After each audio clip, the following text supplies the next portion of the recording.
Good morning and welcome to the Unitarian Universalist Fellowship of Columbus, Georgia. We are an inclusive, spiritual, religious, philosophical, ethical, intentional, social, take your pick, community of people who do not share a creed, but we do share a commitment to support each other in our own unique and personal searches for truth and meaning. I'm Bill Harlan, your volunteer service leader, and today's service is about one of the pillars, the philosophical pillars of Unitarian Universalism. It's all about doubt. Our speaker is Ron Ussery, who will talk about doubting Thomas. Danielle Neale, who often brings us readings, has found a reading by a UU minister that's on that theme. If you Google doubt, you will literally find millions of links to pages that will explain how you can banish doubt. At UU, we're a little bit different. We welcome doubt. So that's what this service is about. And music, of course, is by our own Whittaker Lock. You just heard Whittaker play 187, and Whittaker chooses the hymns to kind of follow the theme of the morning. And I was a little confused why he chose 187, had my doubts.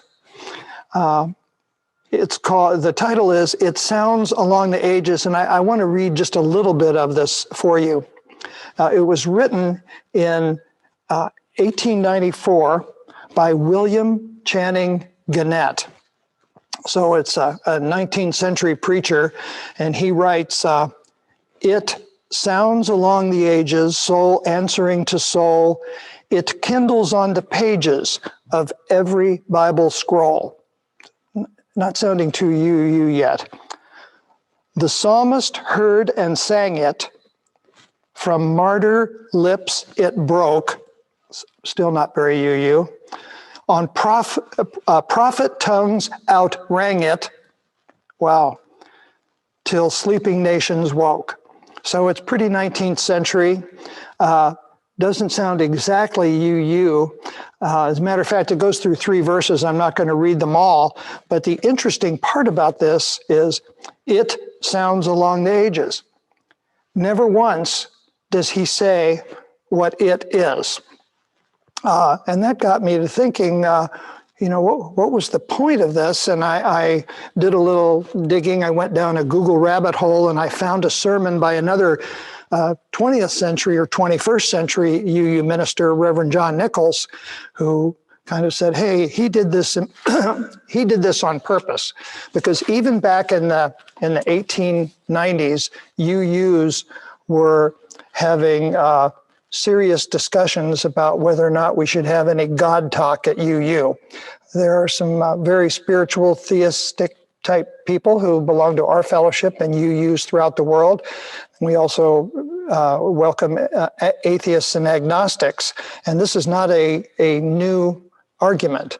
So what Reverend Nichols came up with is, these hymns, many of them in our hymnal were written without the use of God, but he writes, the first principle of understanding one another within our UU communities is to remember that God is a metaphor for what we know we do not understand.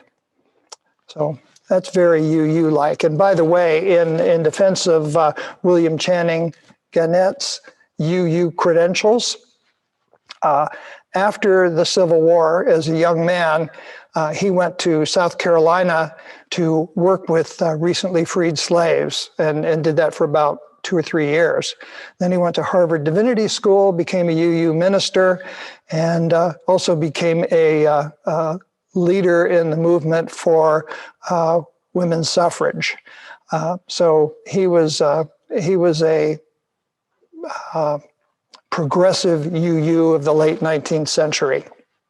So thank you, Whittaker. Nice job choosing a hymn for doubt. I have some announcements this morning. Let's begin with our regular Zoom instructions from David. So David, take it away. Thanks, Bill. As usual, we're recording this for posting to Zoom later. So if you're sensitive about having your image show up in the Zoom recording, you might want to click on your stop video. But of course, we like seeing your faces. And of course, you can go to YouTube, watch any number of our old services that we've been doing for a few months now, and you can subscribe to our channel. During the joys and concerns and other discussions, you can use the chat window, and some of us will be watching the chat window and can relay things. So if your audio isn't working or you don't want your voice to be heard, you can type into the chat window and we'll relay that message on to everyone else. Back to you, Bill. Thanks, David. Our other regular announcements. Paz Amigo, we continue our support for Paz Amigos, the local organization that helps immigrants who've been released from the Stewart Detention Center south of Columbus.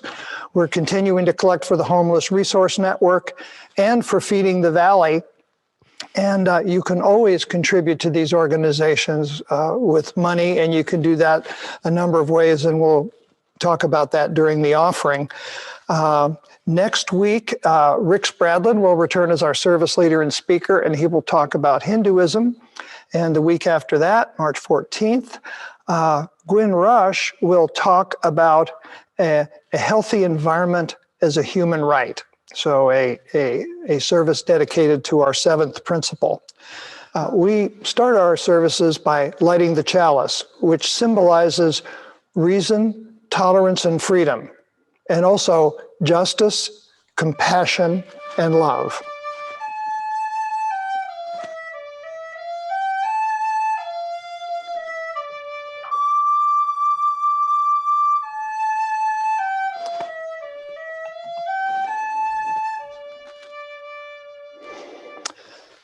Now let's affirm the 7 principles that sum up the core values of Unitarian Universalism. Number 1, the inherent worth and dignity of every person. Number 2, justice, equity, and compassion in human relations. Number 3 is acceptance of one another and encouragement to spiritual growth in our congregations. 4, a free and responsible search for truth and meaning.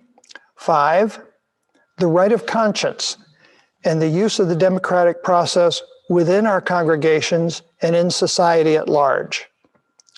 6, the goal of world community with peace, liberty, and justice for all. And 7, respect for the interdependent web of all existence of which we are a part. One of the ways we proclaim the vitality of our particular fellowship is through sharing brief and personal joys and concerns. Please note, this is not a time for announcements or commercials or politics. Rather, it's a time to share what's important in our own lives. And I'm going to start by lighting a candle for sorrows or concerns you might not want to share in public.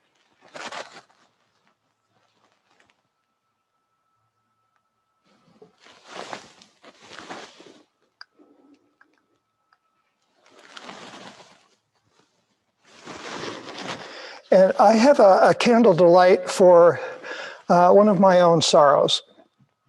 This past week, I learned of the passing of one of my best friends from high school, Burr Webster.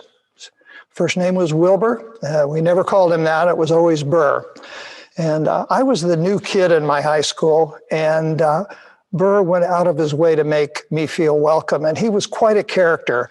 And I think the word that would sum up Burr's memory for all of us who attended that school was shenanigans. Burr had a few, but he also was a very, very kind person and was very important to me during high school. And after I left high school, I moved and life happened and blah, blah, blah. And like many of us, I didn't keep track of any of my high school classmates until 50 years later. I got a call out of the blue from Burr, and he really encouraged me. Some might even say he badgered me in the way that Burr could badger, and into attending my 50th high school reunion in Baltimore. I made the trip.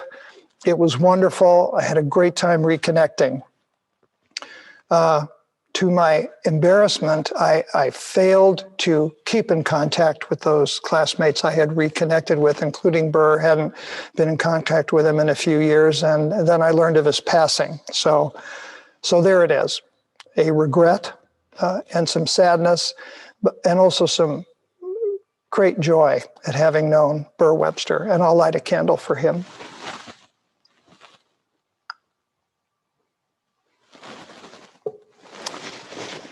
And now David and Elise will comb the chat, and I don't know if you're going to make everybody visible in the gallery view, David, so we can see hands raised if anybody else has a joy or a concern. Go ahead, Ron. We had a wonderful day yesterday. I hope everyone else did. Great weather. We loaded a picnic lunch into the convertible and went up to Callaway.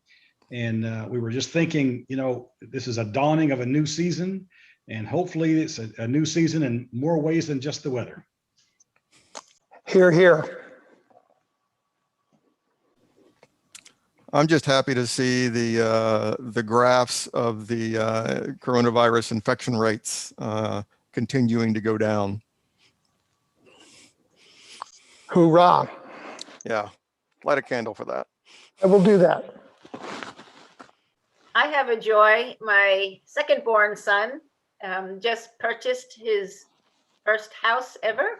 And last night he spent his first night in his first house with absolutely no furniture, but he slept on a tile floor with blankets and a pillow.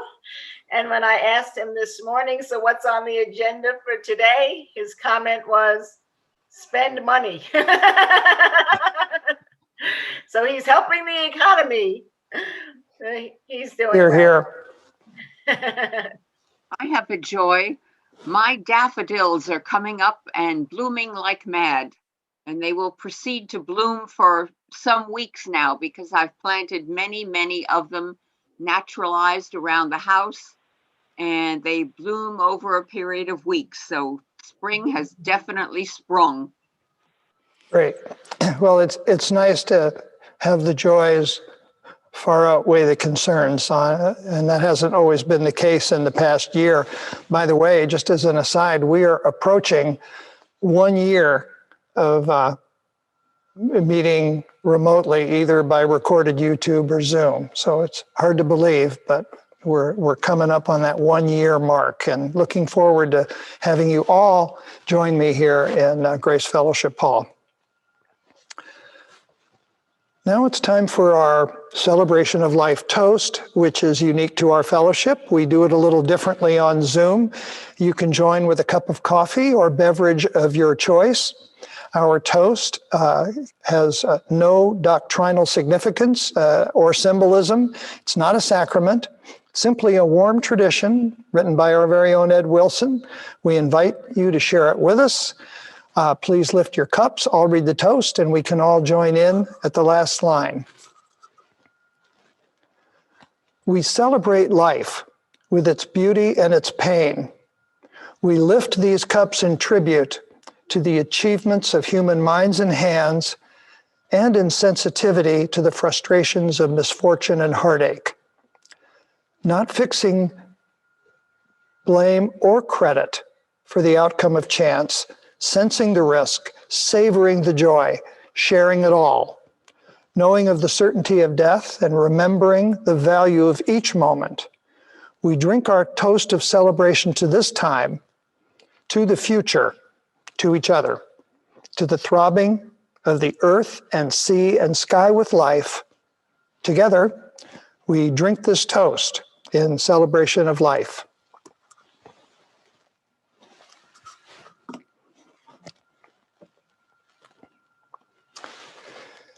This morning's offering will now be given and received in the spirit of extremely grateful fellowship.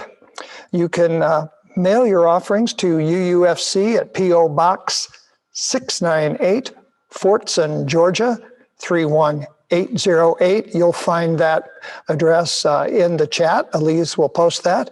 You can also use PayPal.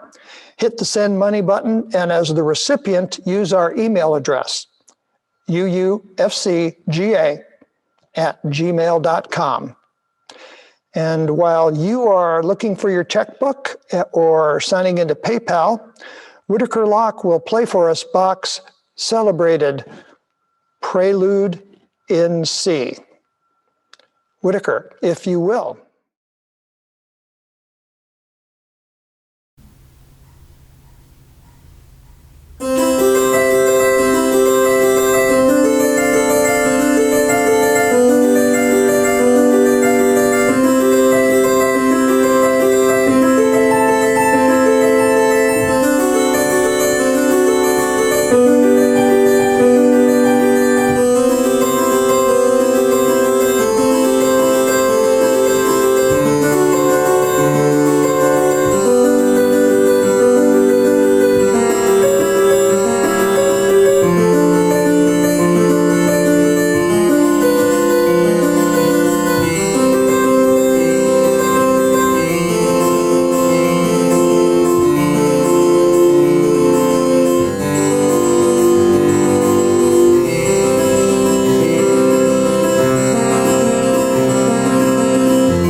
Unmute myself. Thank you, Whittaker. That was beautiful.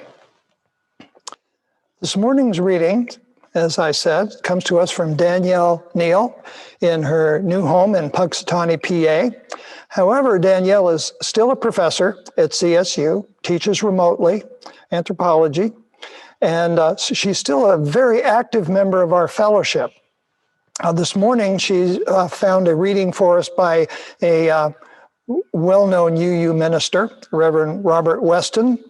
It's called Cherish Your Doubt. David, if you'll cue up Danielle. Thank you. Thank you for joining me today. I would like to share with you a reading by Robert T. Weston titled Cherish Your Doubts. This is going to be a little different though because it's a responsive reading. And so if you want to follow along when it's your turn to respond, there'll be words at the bottom of the screen. Cherish your doubts, for doubt is the attendant of truth.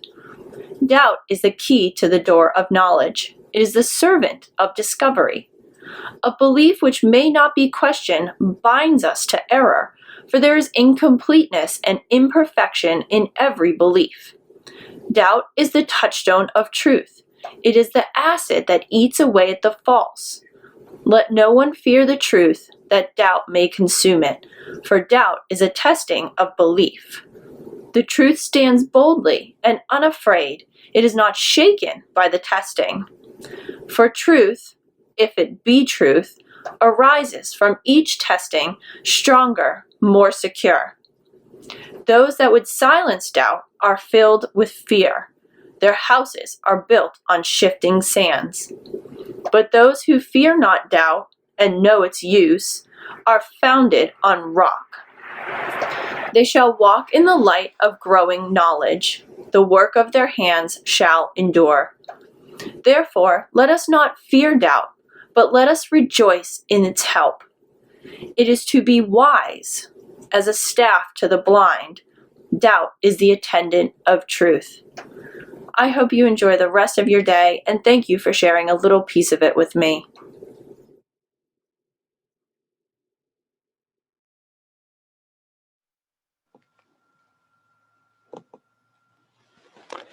That was great, Danielle. Next, our Sunday talk by Ron Ussery.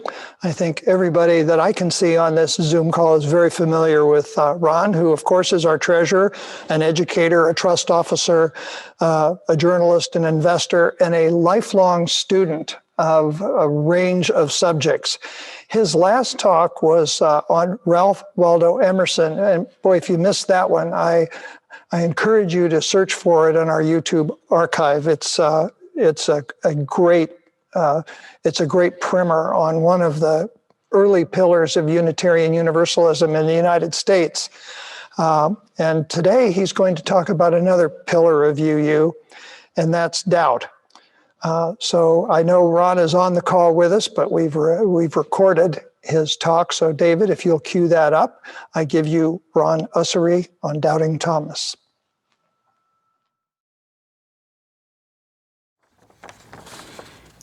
Thank you, Danielle. Your reading was perfectly aligned with one of the two aspects that my presentation is going to cover this morning. That is, we're going to look deeper at doubting and questioning in general, and the role of doubting and questioning in the UU tradition, as well as in our general society. I noticed a while back, while perusing the UUFC website, that I was quoted there, and I didn't remember actually saying this, but I'm sure it's accurate since it does reflect the way I feel. I'm quoted as saying, "Here, we worship the question." I do feel that way. That it is in questioning that we actually reveal what truth there is for us to find. You know, my wife and I both retired from education. We were both school librarians near the end of our careers. And in education, the byword the last dozen years or so has been critical thinking, teaching critical thinking skills. Well, what is critical thinking if not teaching people to question or to doubt, to verify, and to do their own research?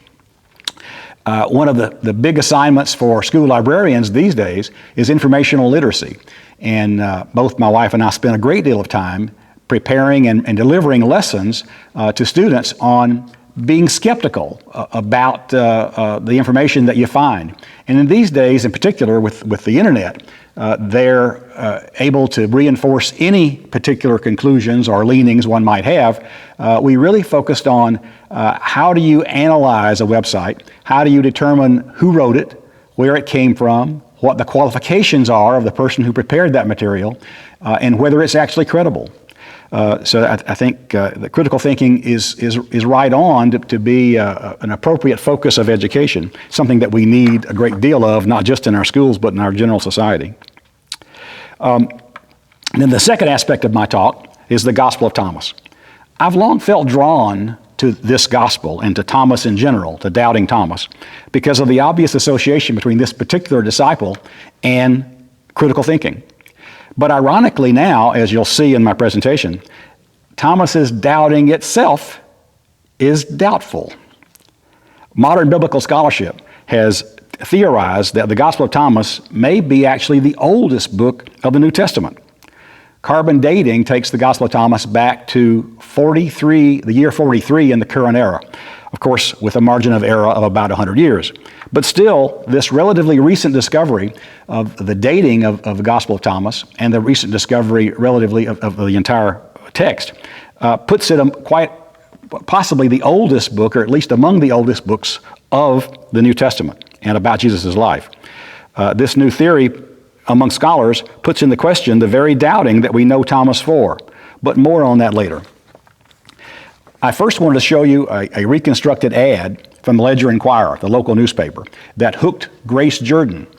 And for any newcomers, I'll just let you know that Grace Jordan is the member of ours who died a few years ago, for whom our Great Hall is named. Grace Hall is named.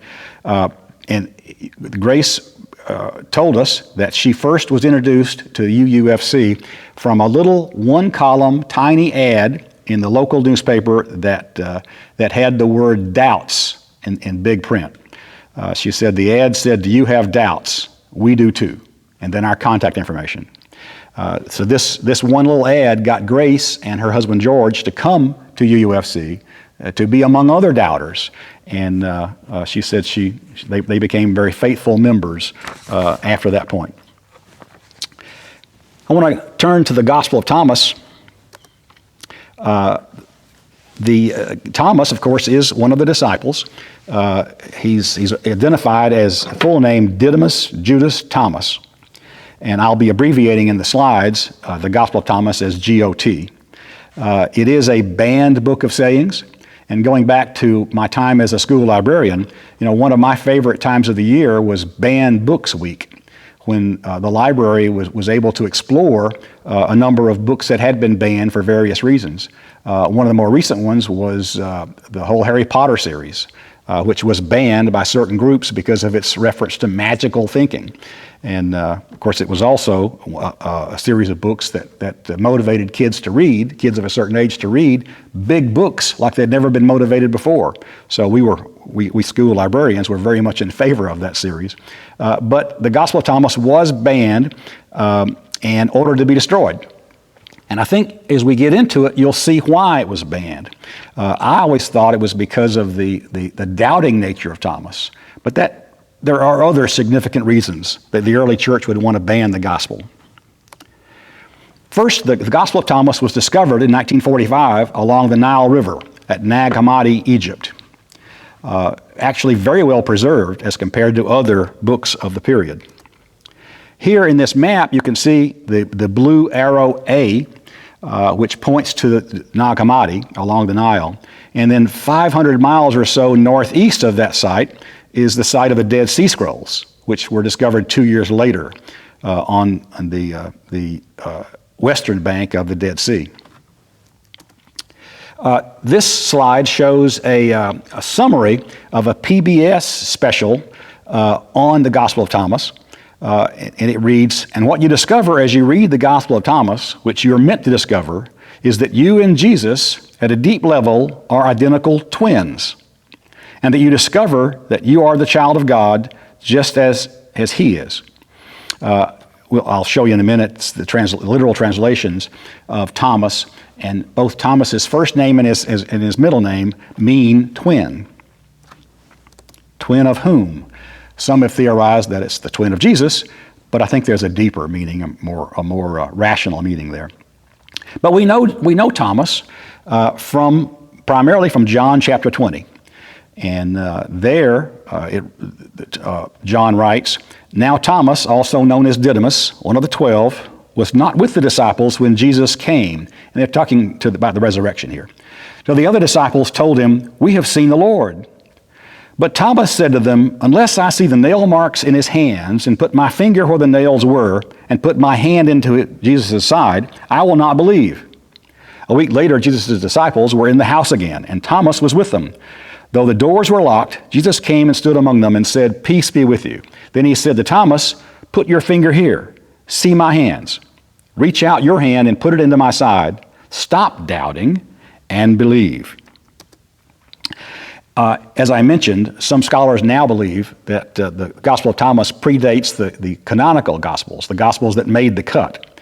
Now, if you've never studied the Scriptures from a scholarly point of view or a critical point of view, then you may not be aware that just because the book of John, for example, bears the name John, that does not reliably indicate that the author of that book was the disciple John.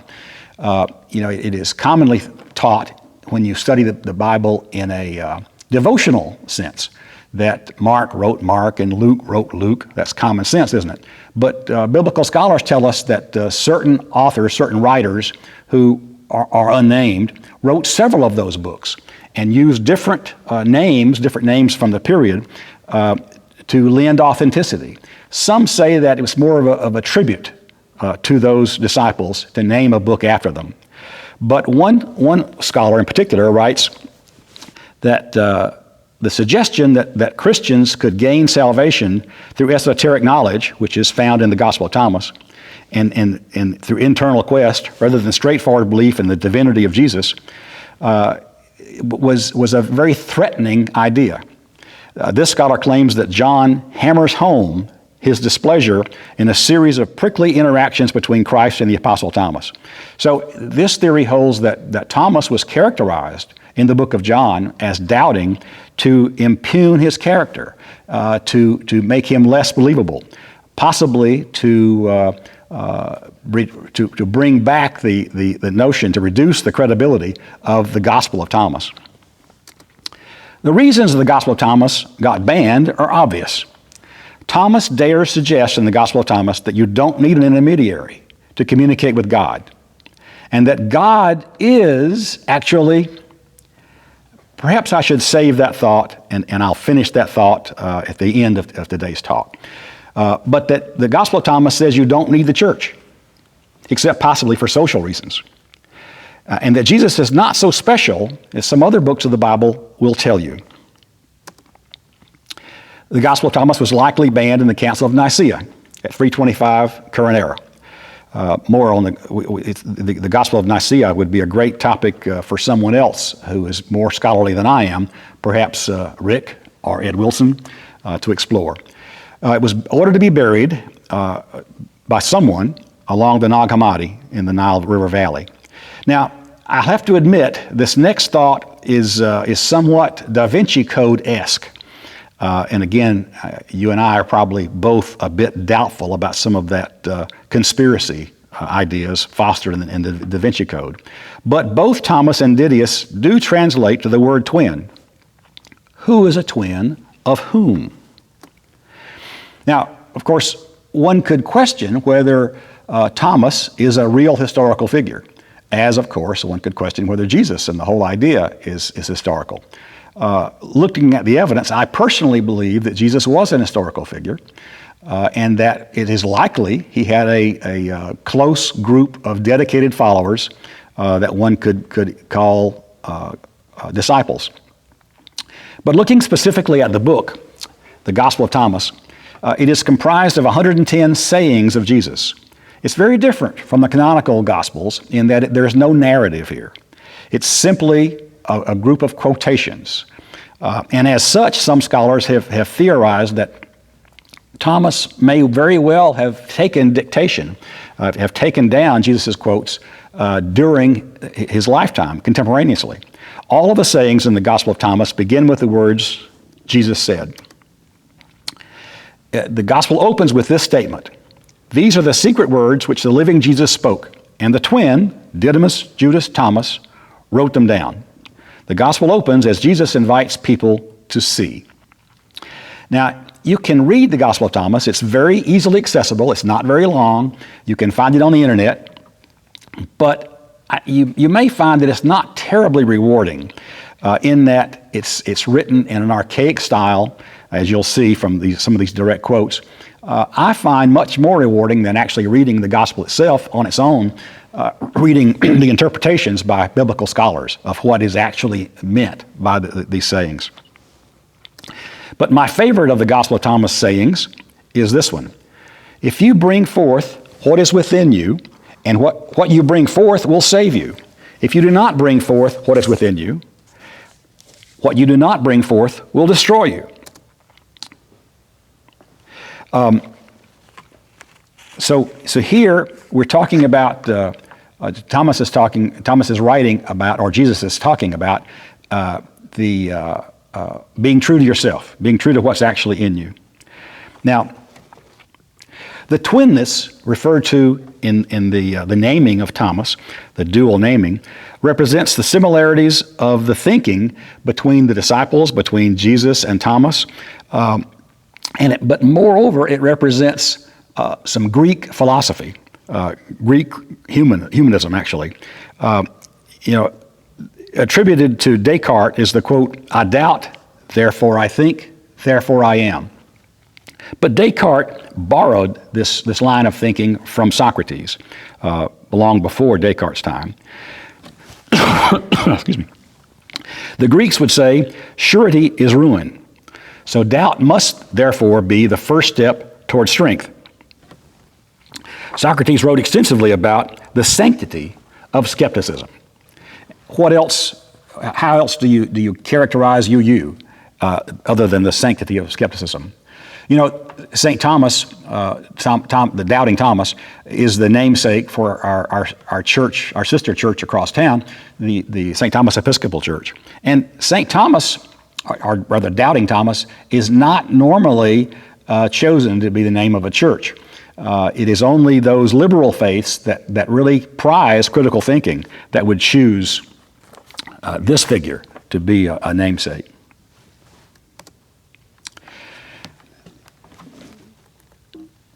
This particular phrase in the Gospel of Thomas continues, "The kingdom is inside of you and outside of you. When you come to know yourselves, then you will be known, and you will realize that you are the children of the living Father. But if you do not come to know yourselves, then you exist in poverty, and you are poverty."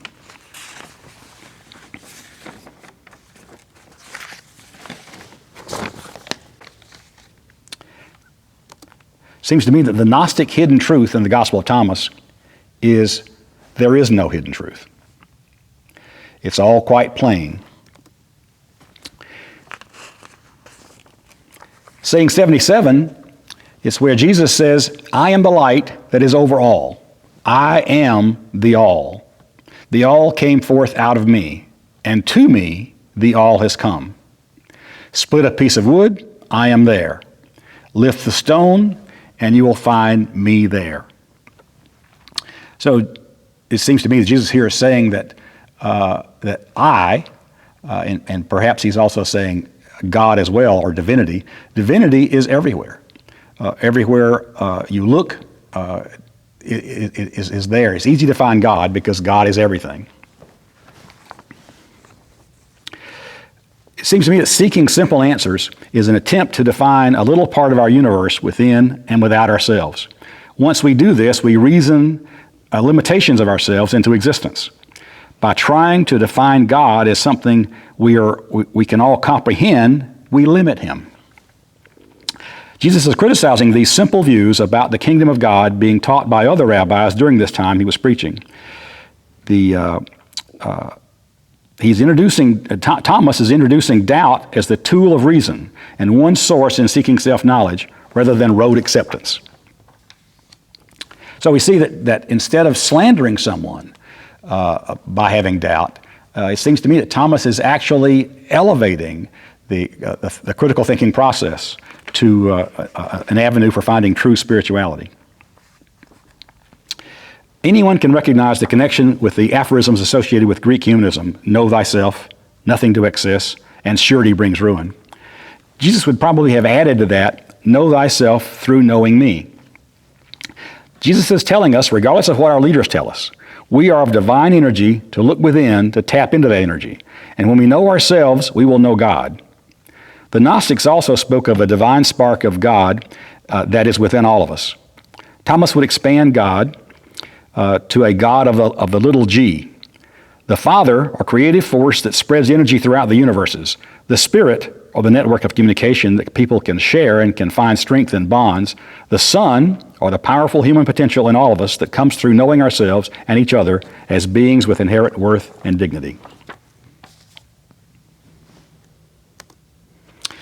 As we trace the historical Thomas, the Bible did not give him a real name.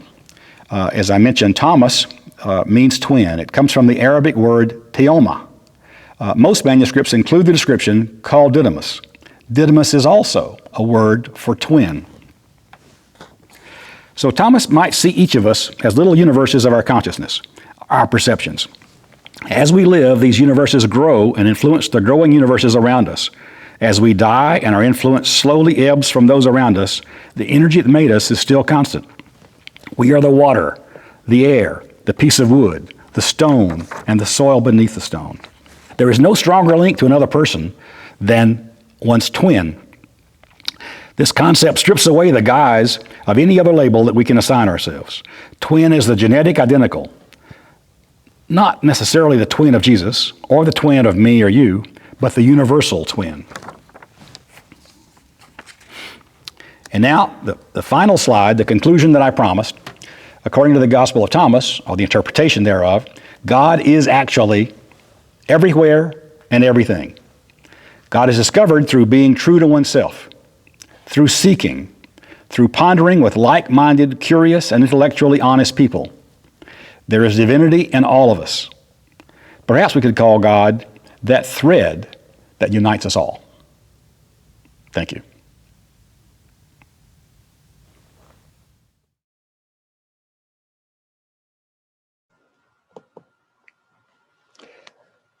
Thank you, Ron.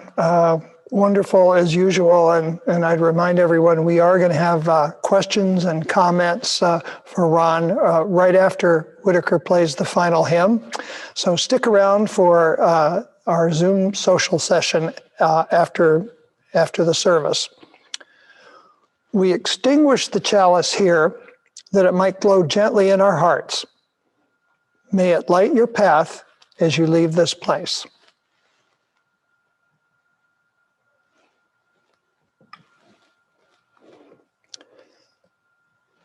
And now would everyone please rise in body or spirit for the closing words. With unity of spirit, we go our ways in universal fellowship until we meet again. And now Whittaker will play us home with another carefully curated hymn for today's topic. It's hymn 339, Knowledge, They Say. Whittaker, take us home, please.